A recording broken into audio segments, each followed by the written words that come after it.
काही लोकांसाठी ही गोष्ट रिलेशनशिप फ्रेश ठेवते, पण इथे त्यात एक थ्रिल असतो, एक्साइटमेंट असते, थोडंसं अनएक्सपेक्टेड असल्यामुळे मजा जास्त येते, मूड वेगळा असतो आणि सगळ्यात महत्त्वाचं म्हणजे रिलेशनशिपचा फेज वेगळा असतो. आजचा प्रश्न खूप इंटरेस्टिंग आहे आणि प्रामाणिकपणे सांगायचं झालं तर ऑलमोस्ट प्रत्येक कपलच्या मनात कधी ना कधी येणार आहे. सेक्सच्या आधी कपलला स्लो रोमॅन्टिक फॅसिनेटिंग बिल्डअप आवडतो का, की स्पॉन्टेजियस अचानक मूड आलेला पॅशन जास्त आवडतो? आणि यावर प्रसिद्ध सेक्सॉलॉजिस्ट डॉक्टर उमेश मुंदडा काय सांगतात आपण जाणून घेणार आहोत. डॉक्टर उमेश मुंदडा यांचे आशा किरण सेक्स क्लिनिक 1985 पासून लोकांच्या सेवेत आहे. गेली 40 वर्ष ॲज अ क्लिनिकल सेक्सॉलॉजिस्ट म्हणून ते लोकांना मार्गदर्शन करत आहे. मुंबई, पुणे, नाशिक, कोल्हापूर, नगर अशा शहरांमध्ये त्यांचे क्लिनिक आहे. मुख्य शाखा ही छत्रपती संभाजीनगर या ठिकाणी आहे, जिथे ते सोमवार ते शुक्रवार प्रॅक्टिस करतात आणि शनिवारी रविवारी पुणे आणि मुंबईच्या क्लिनिकमध्ये उपलब्ध असतात. आता सरळ मुद्द्यावर येऊया. तर सांगायचं झालं तर याचं एक करेक्ट आन्सर नाहीये, कारण प्रत्येक कपल वेगळा असतो, प्रत्येकाची पर्सनॅलिटी वेगळी असते, मूड वेगळा असतो आणि सगळ्यात महत्त्वाचं म्हणजे रिलेशनशिपचा फेज वेगळा असतो. काही कपलना हळूहळू फील घेता येतो, कनेक्ट व्हावंसं वाटतं, फ्लर्टिंग, टेस्टिंग, त्यानंतर रोमॅन्स गरजेचा असतो.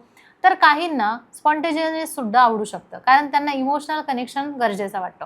त्यांच्यासाठी सेक्स म्हणजे फक्त एक फिजिकल ॲक्ट नसून एक कम्प्लीट एक्सपिरियन्स आहे.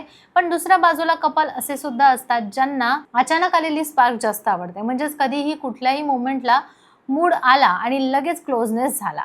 त्यात एक थ्रिल असतो, एक्साइटमेंट असते, थोडंसं अनएक्सपेक्टेड असल्यामुळे मजा जास्त येते. उदाहरण सांगायचं झालं तर एखादा कपल दिवसभर बिझी असतो, पण अचानक एखादा छोटा गेस्चरमुळे किंवा आय कॉन्टॅक्टमुळे मूड तयार झाला आणि स्पॉन्टेनियस इंटिमेसीमध्ये कन्वर्ट होतो. काही लोकांसाठी ही गोष्ट रिलेशनशिप फ्रेश ठेवते, पण इथे एक खूप महत्त्वाची गोष्ट आहे जी मुंदडा सांगतात. तुम्ही कोणत्या कॅटेगरीमध्ये येता हे महत्त्वाचं नाही, महत्त्वाचं हे आहे तुमच्या पार्टनरला काय हवंय. कारण खूप वेळा असं होतं की एक पार्टनर स्लो बिल्डअप प्रेफर करतो आणि दुसरा स्पॉन्टेनियस असतो. इथेच मिसमॅच होतं. एकाला वाटतं तो किंवा ती प्रॉपर टायमिंग देत नाहीये आणि दुसऱ्याला वाटतं इथे प्लॅनिंग कशाला, आणि मग कन्फ्युजन, फ्रस्ट्रेशन आणि कम्युनिकेशनचा गॅप येतो. पण यावेळी तुम्हाला ओपनली, कम्फर्टफुली बोलायचं आहे, ज्याने तुमचा सगळा ऑकवर्डनेस निघून जाईल.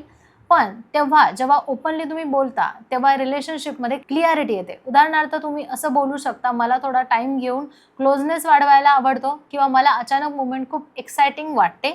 एवढं सिंपल बोलणं सुद्धा खूप फरक पडू शकतो. आणखी एक इंटरेस्टिंग गोष्ट म्हणजे वेळेनुसार प्रेफरन्स बदलतात. रिलेशनशिपच्या सुरुवातीला स्पॉन्टेनियस पॅशन जास्त असतो, कारण नवीनपणा असतो, एक्साइटमेंट असते. पण जसं जसं रिलेशनशिप मॅच्युअर होतं तसं तसं slow buildup, emotional connection, intimacy जास्त इम्पॉर्टन्स घ्यायला लागते.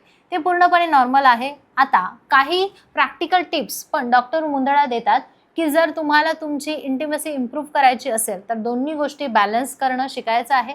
कधी स्लो रोमॅन्टिक बिल्डअप, जसं की हलकंसं चॅटिंग करणं, टच करणं, आय कॉन्टॅक्ट करणं, थोडा वेळ घेऊन मूड तयार करणं, आणि कधी स्पॉन्टेनियस मुवमेंट एन्जॉय करा.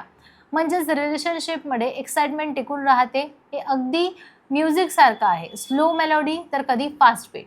म्हणूनच मिळून एक्सपिरियन्स कंप्लीट केला पाहिजे. आणखी एक गोष्ट, इंटिमसी म्हणजे फक्त सेक्स नाही, त्याआधी छोटे छोटे मुवमेंट्स खूप इम्पॉर्टंट असतात, जसे की हग करणं, किस करणं, ॲप्रिशिएशन करणं, एकमेकांकडे लक्ष देणं. या सगळ्या गोष्टी बिल्डअपचाच भाग असतात. यामुळे फिजिकल रिलेशन जास्त सॅटिस्फाय होऊन जातं. शेवटी एकच सांगायचं, स्लो असो किंवा स्पॉन्टेनियस, राईट किंवा रॉंग असं काही नाही आहे. जे तुम्हाला दोघांना कम्फर्टेबल वाटतं, ते तुमच्या इमोशनली, फिजिकली कनेक्ट करतं, ते तुमच्यासाठी बेस्ट आहे. फक्त एकमेकांना समजून घ्या, कम्युनिकेट करा आणि रिलेशनशिप एन्जॉय करा. बाकी व्हिडिओ कसा वाटला नक्की सांगा. तुमचे काही प्रश्न असतील तर नक्की विचारा आणि चॅनलला सबस्क्राईब करा.